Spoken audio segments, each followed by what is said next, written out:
Hello friends, तो मैं आप सबका स्वागत करता हूं फिर से एक बार एचएससी गुरु में। तो फ्रेंड्स, आज हम साइंस सेक्शन से कुछ इंपॉर्टेंट क्वेश्चंस लेने वाले हैं फिजिक्स के। तो उसमें जितने भी क्वेश्चंस मैं कराऊंगा सारे ही बोर्ड के पर्सपेक्टिव से बहुत इंपॉर्टेंट रहने वाले हैं। और इसमें भी मैंने एक बहुत ही इंपॉर्टेंट टॉपिक चूज किया है सबसे पहले आपको करवाने के लिए, ताकि आप वो टॉपिक पहले कवर करो।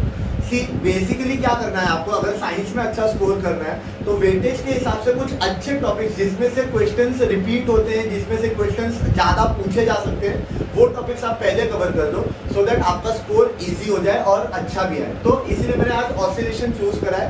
इसमें से एक थ्योरी डेफिनेटली आपके एग्जाम में आएगी ही आएगी, थ्योरी क्वेश्चन, और एक न्यूमेरिकल भी आ सकता है। तो थियरी साइड में अभी कवर करने वाला हूं और न्यूमेरिकल साइड में एक साथ सारे चैप्टर्स के ले लो।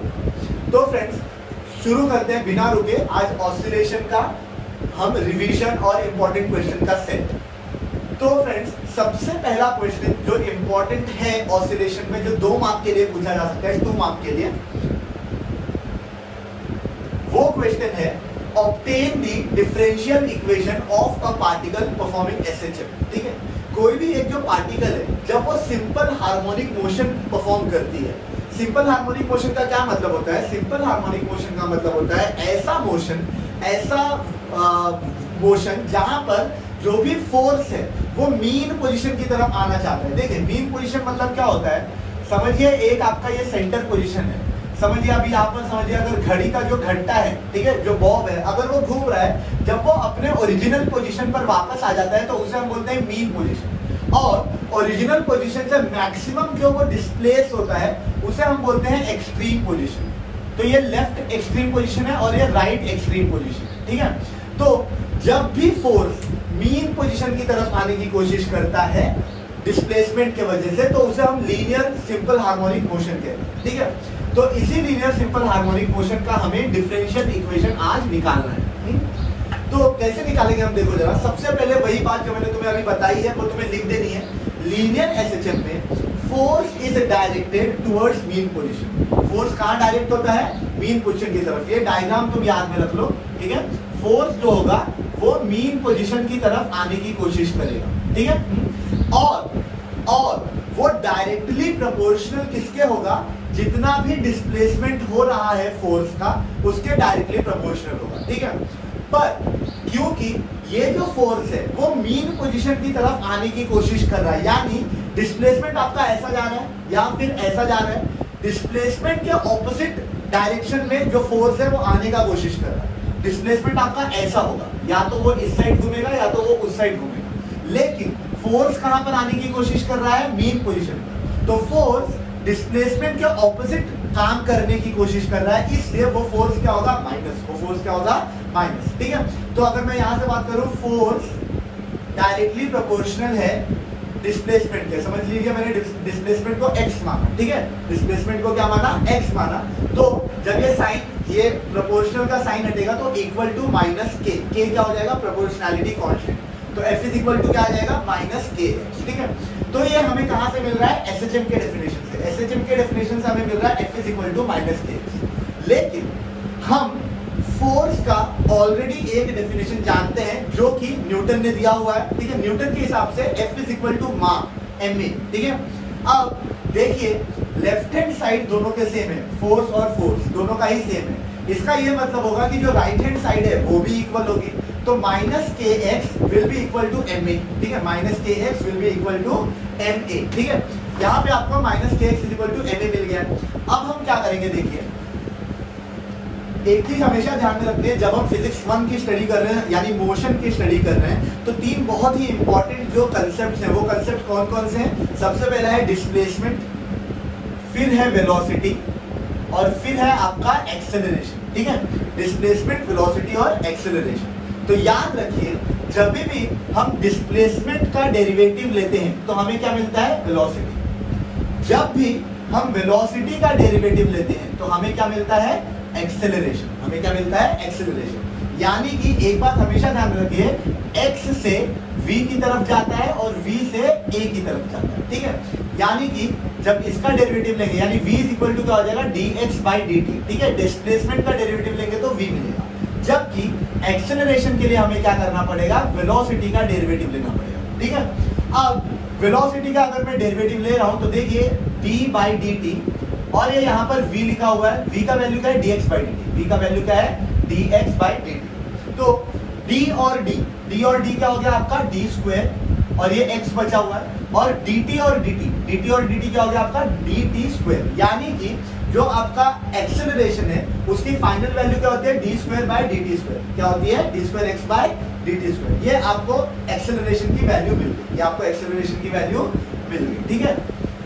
मैं ये रब कर देता हूं ताकि आपको आपके नोट्स बनाने में कोई तकलीफ ना हो, आप डायरेक्ट जो आंसर रिक्वायर्ड है उतना ही आंसर लिख पाए, ठीक है। तो a की वैल्यू मुझे क्या मिली है d²x/dt², ठीक है। अब ये वैल्यू मैं यहाँ पर पुट कर रहा हूँ, ठीक है। अगर मैं यहाँ पर पुट करूंगा तो देखिए m a की वैल्यू क्या है आपकी d²x/dt² is equal to -kx। अब मैं क्या करता हूँ, मुझे d²x/dt² ये अकेला चाहिए, इसका जो कोएफिशिएंट है वो 1 चाहिए। तो मैं क्या करूंगा, इसको m से डिवाइड कर दूंगा, इसे मैं क्या करूंगा m से डिवाइड कर दूंगा। इस साइड m से डिवाइड कर रहा हूँ तो इस साइड भी m से क्या करना पड़ेगा, डिवाइड करना पड़ेगा। m से m डिवाइड हो गया, अब यहाँ पर क्या बचा -k/mx, ठीक है। ये आपको ये फाइनल एक्सप्रेशन यहाँ पर मिल रहा है। ये माइनस है, इक्वल टू के पहले आएगा तो क्या हो जाएगा, प्लस हो जाएगा। तो d²x/dt² plus k/mx equal to 0। अब एक चीज याद रखनी है आपको, ऑसिलेशन में जो k की वैल्यू है वो होती है m⍵²। k की वैल्यू क्या है m⍵², ये जो कांस्टेंट है इसकी वैल्यू क्या है m⍵², ठीक है। अब यहाँ से मैं k और ये डिवाइड बाय m है, ठीक है, k डिवाइड बाय m है, ये m इंटू में इधर आके डिवाइड हो जाएगा तो k/m क्या बचेगा ω², क्या बचेगा ω²। तो ये k/m के लिए पे मैं ω² लिख देता हूँ। तो क्या फाइनल आपको एक इक्वेशन मिलेगा d²x/dt² plus ω²x equals to 0। ये आपका जो मिला है इसी को हम क्या बोलते हैं, डिफरेंशियल इक्वेशन ऑफ SHM, ठीक है। तो फ्रेंड्स आई होप आपको ये फर्स्ट क्वेश्चन समझ में आया होगा, डिफरेंशियल इक्वेशन हमने कैसे ऑब्टेन करा है। अब हम मूव करते हैं नेक्स्ट क्वेश्चन की। फ्रेंड्स सेकंड क्वेश्चन की तरफ बढ़ते हैं। सेकंड क्वेश्चन है, एक्सप्रेशन निकालना है आपको एक्सेलरेशन और वेलोसिटी के लिए SHM के अंदर, और डिराइव करना है same for mean and extreme position, ठीक है। मीन और एक्सट्रीम पोजीशन पर अगर पार्टिकल SHM परफॉर्म कर रहा है तो उसका एक्सेलरेशन और वेलोसिटी क्या होगा, ये आपको पता लगाना है। लेकिन उससे पहले आपको एक्सेलरेशन और वेलोसिटी के लिए भी एक्सप्रेशंस निकालने, ठीक है। दोनों एक साथ नहीं पूछे जाएंगे, दोनों में से कोई एक 2 मार्क के लिए पूछा जा सकता है विद दी स्पेशल केसेस, यानी कि मीन एंड एक्सट्रीम पोजीशन, ठीक है। डिस्प्लेसमेंट का भी पूछा जा सकता है, लेकिन डिस्प्लेसमेंट का उतना इंपॉर्टेंट नहीं है। अकॉर्डिंग टू मी एक्सेलरेशन और वेलोसिटी इन दोनों के ही सबसे ज्यादा इंपॉर्टेंट है, काफी बार पूछे गए हैं, तो ये आपका इंपॉर्टेंट क्वेश्चन बनता है, ठीक है। देखिए क्या है, एक्सप्रेशन कैसे निकालेंगे हम, देखिए जरा, हम वहीं से चालू करेंगे जहां पर हमने लास्ट क्वेश्चन खत्म किया था, यानी d²x/dt² plus ω²x equal to 0। यहाँ पर हमने स्टार्ट किया था, ठीक है। Linear SHM of differential equation खत्म हुआ था लास्ट टाइम। अब मैंने ऑलरेडी बताया था आपको, देखिए यहाँ पर मैं रफ वर्क कर रहा हूँ, थोड़ी सी स्पेस का प्रॉब्लम है, लेकिन ये स्पेस का प्रॉब्लम इसलिए है क्योंकि मैं आपको पूरा का पूरा आंसर बना कर दे रहा हूँ। अगर मुझे आंसर बनाने की जरूरत नहीं होती, क्योंकि आप लोगों को एंड टाइम पर नोट्स की जरूरत होती है और आप यहाँ वहाँ भागते हैं, फिर टारगेट्स और डाइजेस्ट में बहुत ही डिफिकल्ट तरीके से लिखा होता है, तो उसको सिंप्लीफाई करने के लिए मैंने आपको पूरा यहीं पर नोट दे दिया है। अगर आप में से कोई भी चाहता है स्क्रीनशॉट ले ले इसका, या फिर वीडियो को पॉज करके पूरा आराम से उतार ले, लिख ले, ताकि आपको आपके खुद के नोट्स हो आपके पास और बेहतरीन नोट्स हो जहाँ पर आपको फुल मार्क्स मिले, ठीक है। तो इसलिए स्पेस का थोड़ा सा इशू है, लेकिन फिर भी मैं कोशिश करूंगा कि सब चीजें बहुत आसानी के साथ समझा सकूं, ठीक है। और बेयर करने के लिए थैंक यू। तो अब यहाँ पर देखिए, मैंने ऑलरेडी आपको बताया था, जब हम डिस्प्लेसमेंट को डेरिवेट करते हैं विद रिस्पेक्ट टू टाइम तो हमको वेलोसिटी मिलती है, और जब हम वेलोसिटी को डेरिवेट करते हैं विद रिस्पेक्ट टू टाइम तब हमको एक्सेलरेशन मिलता है। यानी कि एक्सेलरेशन और डिस्प्लेसमेंट के बीच में 2 का गैप है, 1 और 2, ठीक है। यानी एक्सेलरेशन क्या होता है d²x/dt², 2 का गैप, ठीक है। एक्सेलरेशन और डिस्प्लेसमेंट में 2 का गैप है, तो वहीं पर d²x/dt² की जगह पर मैं क्या लिख सकता हूँ, a लिख सकता हूँ, ठीक है, एक्सेलरेशन। अब यहाँ पर अगर मैं a लिखता हूँ तो ये इक्वेशन कुछ इस तरीके से लिखेगा, a plus ω²x equal to 0, ठीक है। और ये जो प्लस वैल्यू है इसको मैं इक्वल टू के बाद लेकर जाऊंगा तो a इक्वल टू -ω²x, ये आपका एक्सप्रेशन है एक्सेलरेशन के लिए, ये आपका एक्सप्रेशन है एक्सेलरेशन। अब देखिए इसके स्पेशल केसेस डिस्कस करते हैं, यानी मीन पोजीशन और एक्सट्रीम पोजीशन। तो देखिए मीन पोजीशन अगेन मैं यहाँ पर आपको छोटा सा दिखाता हूँ, ठीक है भाई समझिए आप, अगर मैं क्लॉक की बात कर रहा हूँ तो ये आपका मीन पोजीशन है और ये आपका लेफ्ट एक्सट्रीम पोजीशन है और ये आपका राइट एक्सट्रीम पोजीशन है।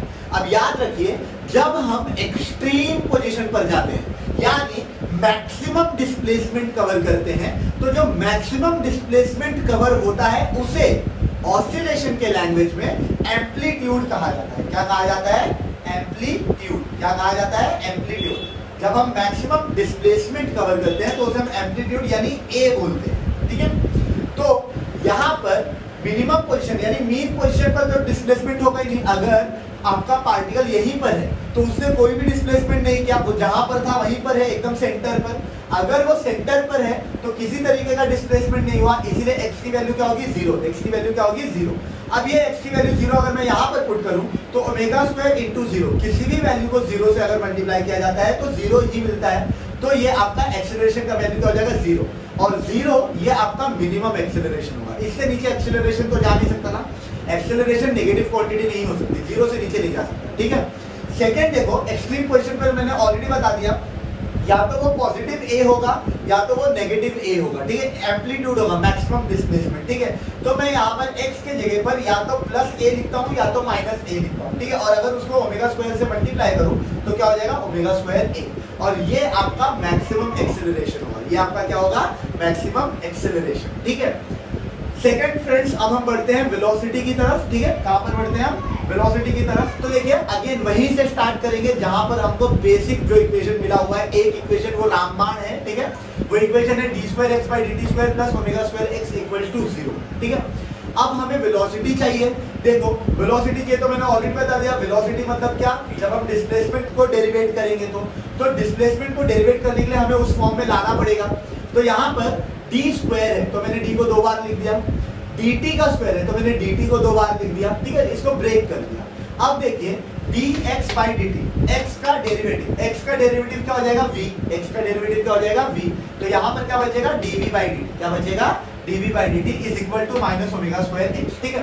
अब हमें डिस्प्लेसमेंट के फॉर्म में इसे लेकर आना है, dv/dt को हमें क्या करना है? डिस्प्लेसमेंट के फॉर्म में लेकर आना है। तो हम क्या करेंगे? यहाँ पर ये dv ऐसे रख लिया और ये dv ऊपर ऐसे रख लिया और ये dt नीचे ऐसे रख लिया।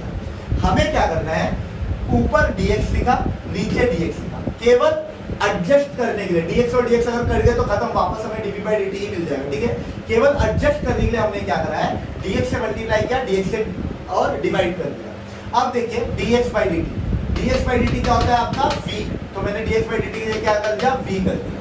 अब ये जो डिवाइड बाय dt है इसे मैं उस साइड लेकर जाऊंगा तो क्या हो जाएगा? देखिए minus omega square x dt, ठीक है। dt उधर चला गया तो मल्टीप्लाई हो जाएगा नीचे तो। और इस इक्वेशन को अब हम करेंगे इंटीग्रेट, इस इक्वेशन को क्या करेंगे? इंटीग्रेट, ठीक है। तो देखिए दोनों के आगे यहाँ पर देखिए dt जब उधर चला गया तो क्या बचा है? dv यानी ddv, और ये उधर चला गया, दोनों के आगे मैंने इंटीग्रेशन लगा दिया। अब इंटीग्रेशन लगाने के बाद देखिए क्या होता है? Integration of v dv। याद रखिए इंटीग्रेशन जब हम करते हैं, कहाँ लिखूं अभी जगह, इंटीग्रेशन जब हम करते हैं x रेज़ टू n का तो वो होता है x raise to n+1 upon n+1, यानी ऊपर जो भी है पावर में वो +1 हो जाता है। तो यहाँ पर देखिए पावर में कुछ नहीं है, मतलब कितना है? 1 को +1 करूंगा तो कितना हो जाएगा? 2, और नीचे भी n+1 यानी नीचे भी 2। ओमेगा स्क्वायर कांस्टेंट है और कांस्टेंट बोलेगा भैया मुझे इंटीग्रेशन डेरिवेटिव से कोई लेना देना नहीं है, मुझे बाहर फेंक दो, ठीक है। तो ये ओमेगा स्क्वायर बाहर चला जाएगा, केवल अंदर क्या बचेगा? x, ठीक है। अगर x बचेगा तो x का इंटीग्रेशन क्या हो जाएगा? 2, 1+1 यानी 2, तो x² डिवाइड बाय 2 और प्लस c। जब भी हम इंटीग्रेशन हटाते हैं तो यहाँ पर हम क्या लिखते हैं? Plus c। क्या लिखते हैं? Plus c। माफ कीजिएगा यहाँ पर ये dx है, dv/dx, और यहाँ पर भी ये dx, ठीक है। क्योंकि अगर हमें इंटीग्रेशन करना है x का तो विद रिस्पेक्ट टू x ही कर सकते हैं, तो यहाँ पर dx का होना जरूरी है, ठीक है। तो x1 और x1 यानी क्या हो जाएगा? x2 डिवाइड बाय 2, और जब भी हम इंटीग्रेशन हटाते हैं तो प्लस c लगाते हैं, तो यहाँ पर प्लस c लगा दिया, ठीक है। अब देखिए हमको ये c की वैल्यू निकालनी है, किसकी वैल्यू निकालनी है? c, ताकि हम वेलोसिटी का निकाल पाए फाइनल एक्सप्रेशन। c की वैल्यू हम कैसे निकालते हैं? देखिए जरा, जो हमारा मैक्सिमम डिस्प्लेसमेंट है वो कितना होगा, प्लस और माइनस ए। मैक्सिमम डिस्प्लेसमेंट कितना होगा, प्लस और माइनस ए, और वहां पर वेलोसिटी को हम क्या रखेंगे, जीरो। वेलोसिटी को कितना रखेंगे, जीरो। तो देखिए वेलोसिटी जीरो रखी, यानी यहाँ जीरो हो गया, और ये एक्स के लिए प्लस और माइनस ए लिखा। देखिए प्लस का स्क्वायर भी ए ही होगा और माइनस का स्क्वायर भी ए ही होगा, ठीक है। तो हमें क्या मिलेगा, देखिए zero square divide by two is equal to minus omega square. X के जगह पर अगर मैं ए रखूं तो a square divide by two plus c, ठीक है। जीरो का अगर हम डिवाइड करेंगे जीरो ही आएगा, ये माइनस उस साइड चला जाएगा तो प्लस हो जाएगा, यानी सी की वैल्यू कितनी मिलेगी, omega square A square divide by to. अब ये सी की वैल्यू मैं यहाँ पर पुट करूंगा, ठीक है। यहाँ पर जब मैं पुट करता हूँ तो मुझे ये मिल जाएगा B square divide by two equal to minus omega square X square divide by two plus omega square A square divide by two, ठीक है।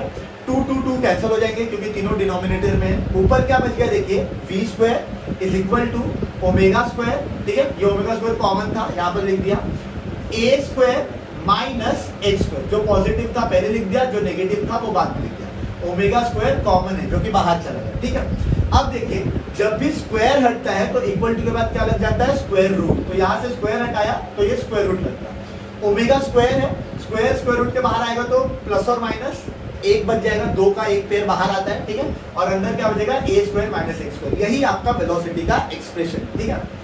अब फ्रेंड्स इसके भी स्पेशल केसेस डिस्कस कर लेते हैं। तो देखिए पहला वही मीन पोजीशन पर x की वैल्यू क्या होगी, जीरो। यहाँ पर अगर मैं जीरो रखूं तो ये खत्म हो जाएगा पूरा, ए स्क्वायर माइनस जीरो स्क्वायर यानी ए स्क्वायर, स्क्वायर से स्क्वायर रूट कैंसिल हो जाएगा, यानी क्या बचेगा आपका ओमेगा ए।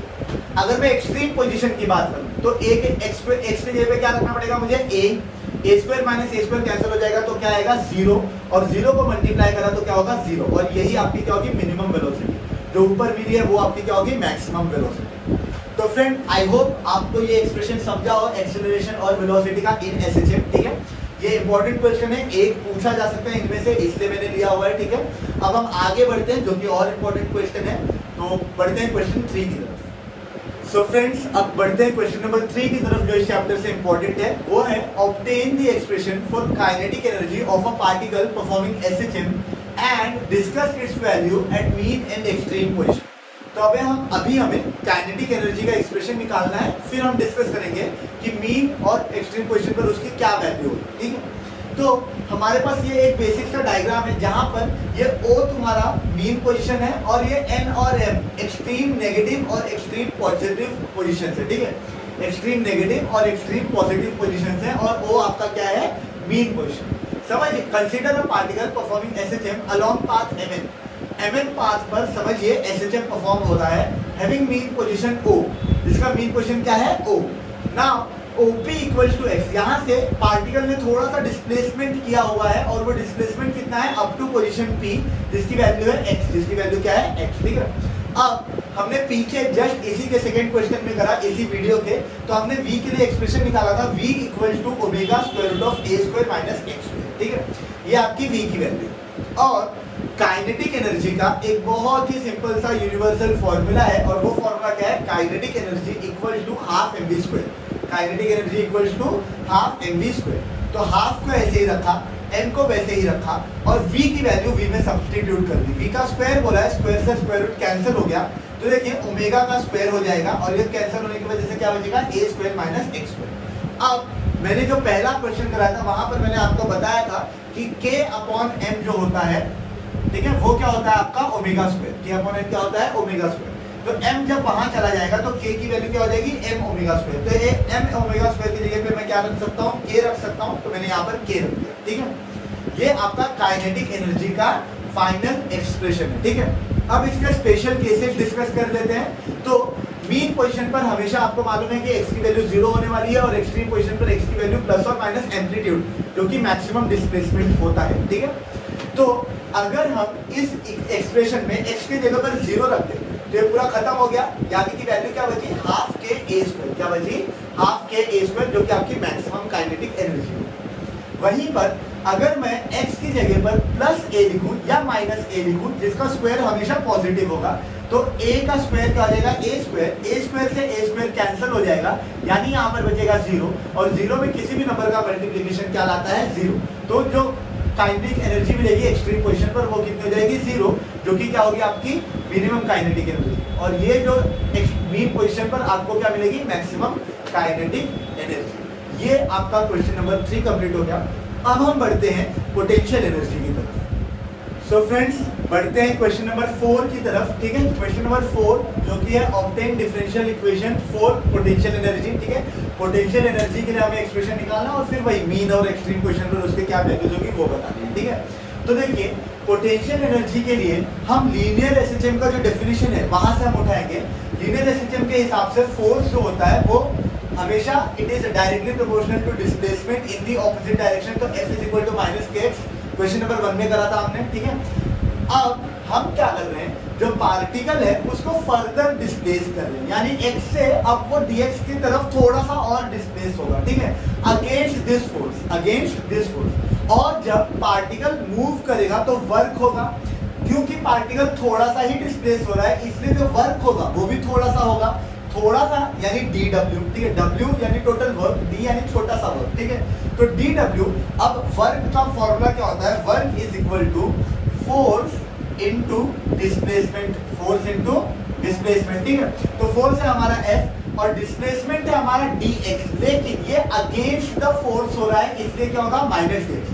फोर्स के अगेंस्ट जा रहा है, फोर्स के उल्टा जा रहा है इसलिए ये माइनस dx हो जाएगा। ठीक है, अब F की वैल्यू हम लेते हैं माइनस kx, यहाँ पर लिखा। ठीक है, माइनस से माइनस कैंसिल हो गया यानी ये कितना बचा kx dx। पर हमें छोटे वर्क की जरूरत नहीं है, हमें टोटल वर्क निकालना है। ठीक है, तो टोटल वर्क निकालने के लिए हम क्या करेंगे, ऐसे बहुत सारे छोटे छोटे वर्क्स को मिला लेंगे, यानी कि बेसिकली हम क्या करेंगे उसका इंटीग्रेशन। क्या करेंगे, इंटीग्रेशन। तो इंटीग्रेशन जब हम करेंगे तो देखिए हमने इंटीग्रेशन का साइन लगा दिया, इंटीग्रेशन और डेरिवेटिव एक दूसरे को काट देते हैं। ठीक है, तो यहाँ पर क्या बचेगा w, क्या बचेगा w। k बोलेगा भैया मैं कांस्टेंट हूँ, कहाँ फेंक दो बाहर, तो बाहर आ जाएगा।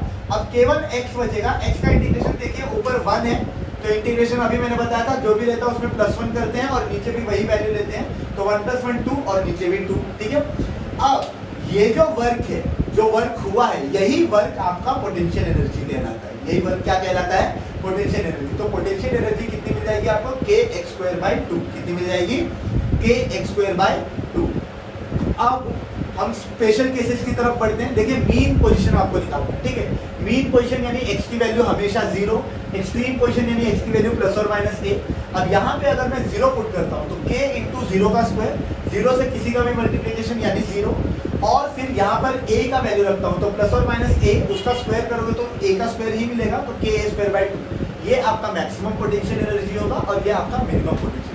ठीक है, तो फ्रेंड्स अब काइनेटिक और पोटेंशियल एनर्जी का एक्सप्रेशन करने के बाद हम देखते हैं एक बहुत ही महत्वपूर्ण यानी इंपॉर्टेंट क्वेश्चन जो है टोटल एनर्जी। जो क्या है, टोटल एनर्जी। तो फ्रेंड्स बढ़ते हैं क्वेश्चन नंबर 5 की ओर, जो है obtain expression for total energy of a particle performing SHM. या फिर कई बार क्वेश्चन ऐसा भी पूछा जाता है कि show that total energy of a particle performing SHM remains constant. ठीक है, जो भी पार्टिकल एसएचएम परफॉर्म करेगा उसका जो टोटल एनर्जी होगा वो हमेशा क्या होगा, कांस्टेंट होगा। ठीक है, हम इसको कैसे करेंगे, देखो 3 पार्ट्स में हम डिवाइड करेंगे। सबसे पहले काइनेटिक एनर्जी का जो हमने मेन इक्वेशन निकाला था क्वेश्चन नंबर 4 में, वो हम देखेंगे, या 3 में, हाफ के a² - x², ये हमने क्वेश्चन नंबर 3 में निकाला था। क्वेश्चन नंबर 4 में हमने पोटेंशियल एनर्जी पीछे ही हमने निकाला था हाफ के x²। अब टोटल एनर्जी हमें चाहिए, हमें क्या चाहिए, टोटल एनर्जी। हम क्या करेंगे, इन दोनों को ऐड कर देंगे, इन दोनों को क्या कर देंगे, ऐड। तो a + b यानी kinetic energy plus potential energy. तो काइनेटिक एनर्जी तुम्हारी क्या है, हाफ के a² - x², और पोटेंशियल एनर्जी क्या है, हाफ के x²।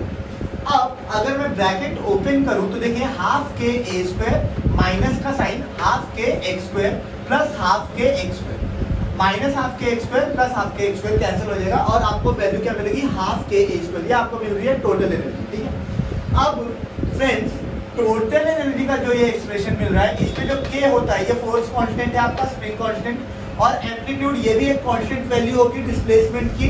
तो हम इक्वेशन स्टार से ये बोल सकते हैं, ये विजिबल है कि हाफ k और a ये सारे ही वैल्यूज कैसे हैं, कांस्टेंट।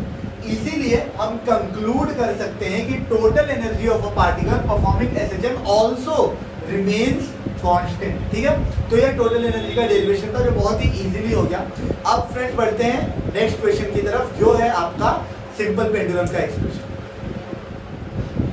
सो फ्रेंड्स बढ़ते हैं क्वेश्चन नंबर 6 की तरफ, जो है obtain an expression for time period of simple pendulum. काफी टफ लगता है स्टूडेंट्स को ये क्वेश्चन, मैं कोशिश करूंगा बहुत ही आसान भाषा में बताने के लिए, ठीक है। तो देखिए सबसे पहले हम डायग्राम देखते हैं, डायग्राम के बेसिस पे ये पूरा जो डेरिवेशन वो सॉल्व होता चला जाएगा अपने आप, कुछ ज्यादा इसमें मतलब रॉकेट साइंस नहीं है, ऐसे ही बस डायग्राम को देखकर करना है। तो ये एक सिंपल पेंडुलम का डायग्राम है, ठीक है। पेंडुलम मतलब वो जो घड़ी में नीचे घंटा लगा होता है, that is called as pendulum, ठीक है।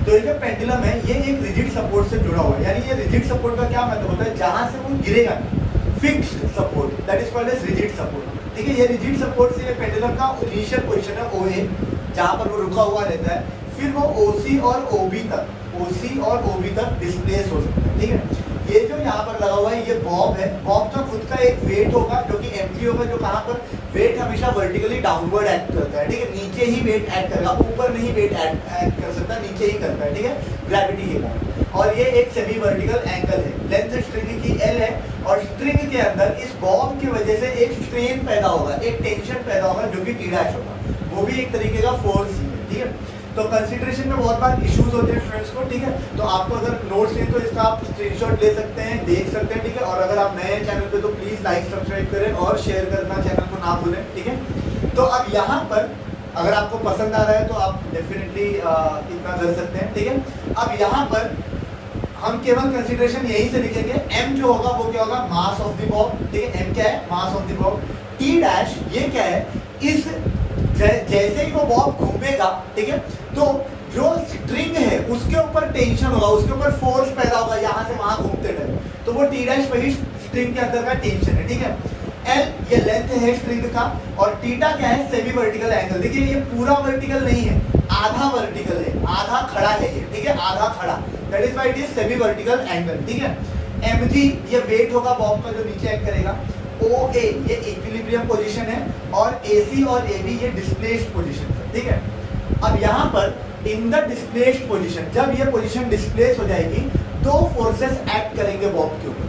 पहला होगा T' जो कि अलोंग द स्ट्रिंग है, ठीक है, स्ट्रिंग के साथ जो एक्ट कर रहा है, और दूसरा होगा वेट mg जो कि कहाँ एक्ट कर रहा है, वर्टिकली डाउनवर्ड। इस mg को भी, क्योंकि ये स्ट्रिंग ऐसे टेढ़े में है और mg वर्टिकल है, इसलिए इसे भी रिजॉल्व करना पड़ेगा। तो दो कंपोनेंट्स में रिजॉल्व होगा, एंगल के साथ जो बन रहा है वो हमेशा कॉस होता है, एंगल देखिए एंगल है ना, एंगल के साथ बना है तो mg cos थीटा होगा, जो एंगल से दूर जाएगा वो mg sin थीटा होगा।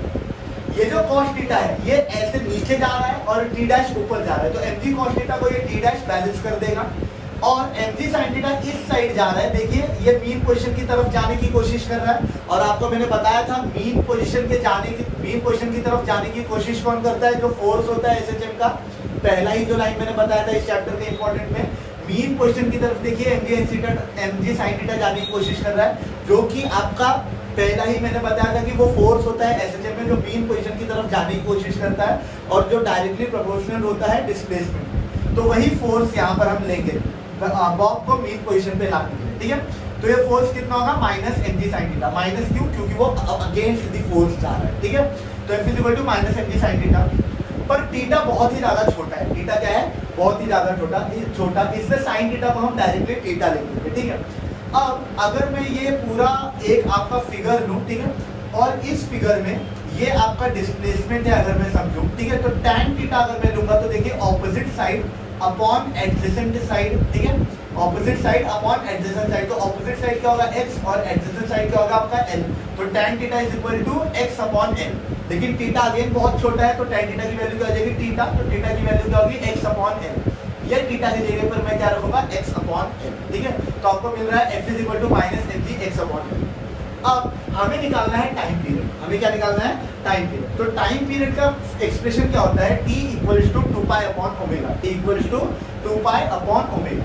अब हम क्या करते हैं, देखो ये जो f है, इस f को न्यूटन के लॉ के हिसाब से क्या बोल सकते हैं हम, ma। f को क्या बोल सकते हैं, ma। तो मैंने इस f के लिए क्या लिख दिया, ma। m से m कैंसिल हो गया, तो a की वैल्यू कितनी मिल रही है आपको, माइनस gx अपॉन n, ठीक है। लेकिन इसी चैप्टर में SHM करते टाइम आपने a के लिए अलग से एक्सप्रेशन निकाला हुआ है, जो कि क्या है, minus omega square x।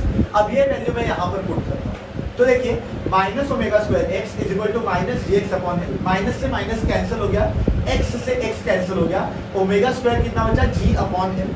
Square हटेगा तो क्या आ जाएगा, स्क्वायर रूट, तो omega is equal to square root of G upon N, ठीक है। ओमेगा की वैल्यू मिल गई, अब मैं कहाँ पुट करूंगा, यहाँ पर 2 पाई अपॉन ओमेगा। तो देखिए 2 पाई अपॉन ओमेगा, ओमेगा कितना है, जी अपॉन एल, नीचे है, जब ये ऊपर जाएगा तो क्या आ जाएगा, एल अपॉन जी। ये जो है ये आपका क्या है, टाइम पीरियड, ये आपका क्या है, टाइम पीरियड। अब वो ऐसा भी पूछ सकते हैं कि टाइम पीरियड कौन से फैक्टर्स पर अफेक्ट करता है, कौन से फैक्टर से अफेक्ट होता है टाइम पीरियड। तो देखिए टाइम पीरियड दो फैक्टर से अफेक्ट होता है, पहला लेंथ ऑफ स्ट्रिंग और दूसरा एक्सेलरेशन ड्यू टू ग्रेविटी, ठीक है। इन दोनों की वजह से टाइम पीरियड चेंज हो सकता है, अगर ये दोनों चेंज हुए। तो अगर आपको बोलते हैं state the factors affecting the time period of simple pendulum, so there are two factors which affect the time period of simple pendulum. First, length of the string and second, acceleration due to gravity, ठीक है। तो यहाँ पर time period खत्म हो गया। अब friend हम बढ़ते हैं इस पूरे सेशन के लास्ट क्वेश्चन की तरफ। तो फ्रेंड्स अब हम आ गए अपने इस सेशन के लास्ट टॉपिक पर, यानी ऑसिलेशन से आखिरी थियरी क्वेश्चन जो कि इंपॉर्टेंट है, ठीक है। वो है what are the laws of simple pendulum and what is second pendulum, ठीक है। तो सिंपल पेंडुलम का देखिए अभी हमने टाइम पीरियड निकाला, time period is equal to 2 pi square root of l upon g. अगर ये आपको पता है तो आप इजीली सारे लॉज याद कर सकते हैं। पहला लॉ क्या बोलता है, देखिए टी, ये स्क्वायर रूट ऑफ एल के स्क्वायर रूट ऑफ एल ऊपर है, ठीक है, यानी कि ये क्या है, डायरेक्टली प्रोपोर्शनल, क्या है, डायरेक्टली प्रोपोर्शनल। तो पहला रूल वही है, T is directly proportional to square root of L. अगर मैं वर्ड्स पे लिखना चाहूं तो time period of a simple pendulum is directly proportional to the square root of length of the string, ठीक है। सेकेंड जो लॉ है वो है, देखिए जी नीचे है, जो नीचे होता है उसे हम बोलते हैं इनवर्सली प्रोपोर्शनल, क्या बोलते हैं, इनवर्सली। तो देखिए time period of a simple pendulum is inversely proportional to the square root of acceleration due to gravity. Third है, इस पूरे फॉर्मूले में कहीं पर भी हमें m नहीं दिखाई दे रहा, यानी कि जो टाइम पीरियड होता है वो मास पर डिपेंड नहीं करता, और ना ही इस पूरे फॉर्मूले में हमें एम्पलीट्यूड यानी a दिखाई दे रहा है, यानी कि जो टाइम पीरियड है वो एम्पलीट्यूड पर भी डिपेंड नहीं करता। ये आपके 4 लॉज हैं सिंपल पेंडुलम के, ठीक है। अब सेकेंड पेंडुलम क्या होता है, देखिए कोई भी सिंपल पेंडुलम जिसका टाइम पीरियड 2 सेकेंड हो, कोई भी ऐसा पेंडुलम जिसका टाइम पीरियड केवल 2 सेकेंड हो, उसे हम सेकेंड पेंडुलम बोलते हैं, क्या बोलते हैं, सेकेंड पेंडुलम। तो हमारे पास एक इक्वेशन था t equal to 2 pi square root of l upon g, लेकिन हम क्या बोल रहे हैं, टाइम कितना है 2, तो टाइम के नीचे कितना लिख देंगे 2, 2 is equal to 2 pi square root of l upon g, 2 से 2 कैंसिल हो गया, ठीक है। अब देखिए ये पाई ऊपर है, इक्वल टू के बाद आएगा तो कहाँ चला जाएगा, नीचे चला जाएगा, ठीक है। स्क्वायर रूट हटा देता हूँ मैं, स्क्वायर रूट हटाऊंगा तो क्या हो जाएगा, स्क्वायर आ जाएगा, ठीक है। यहाँ से इसको हटा दिया यानी इसका स्क्वायर किया तो इसका भी स्क्वायर करना पड़ेगा, 1 का स्क्वायर 1, पाई का स्क्वायर पाई का स्क्वायर, और स्क्वायर रूट कैंसिल हो गया। अब देखिए ये g डिवाइड में है, इधर आके क्या हो जाएगा, ऊपर चला जाएगा, यानी n is equal to G upon pi square. g की वैल्यू फिक्स है 9.8, पाई की वैल्यू फिक्स है 3.14। अगर ये वैल्यू हम पुट करते हैं तो हमें अराउंड लेंथ ऑफ स्ट्रिंग कितना मिलता है, 0.9927 मीटर, या फिर हम बोल सकते हैं अप्रोक्सीमेटली सेकेंड पेंडुलम के लिए जो लेंथ ऑफ स्ट्रिंग होना चाहिए वो 1 मीटर होना, ठीक है। तो फ्रेंड्स यहाँ पर ऑसिलेशन चैप्टर के सारे important questions, theory questions cover कर दिए गए हैं, और ये सारे थ्योरी क्वेश्चंस में से आपको आपके एग्जाम में एक क्वेश्चन तो डेफिनेटली देखने को मिल सकता है। तो आप सबको मैं यही सुझाव दूंगा, यही एडवाइस करूंगा कि इन वीडियोस को बार बार देखें, अगर आपको समझ नहीं आता तो पॉज करके अंडरस्टैंड करें, स्क्रीनशॉट लें, नोट्स डायरेक्ट बना लें। एग्जैक्टली ऐसा भी लिखेंगे तो आपको फुल मार्क्स मिलेगा एग्जाम में। यही कारण से मैंने पूरा का पूरा आंसर बोर्ड पर लिखा हुआ है, ताकि आपको अलग से नोट्स ना बनाने पड़े। तो आपको ये वीडियो कैसा लगा आप कमेंट सेक्शन में जरूर बताएं, लाइक शेयर और सब्सक्राइब करना ना भूलें, और फिर मिलते हैं हम अगले सेशन में किसी अगले चैप्टर के साथ, नेक्स्ट चैप्टर के साथ, जहाँ पे हम फिर से इंपॉर्टेंट क्वेश्चंस कवर करेंगे। इन सारे वीडियोस में मैं जितने भी क्वेश्चंस कवर करूंगा वो सारे के सारे बोर्ड के पर्सपेक्टिव से बहुत बहुत इंपॉर्टेंट रहेंगे, ये आप ध्यान रखिएगा, और अगली बार मिलते हैं। थैंक्स।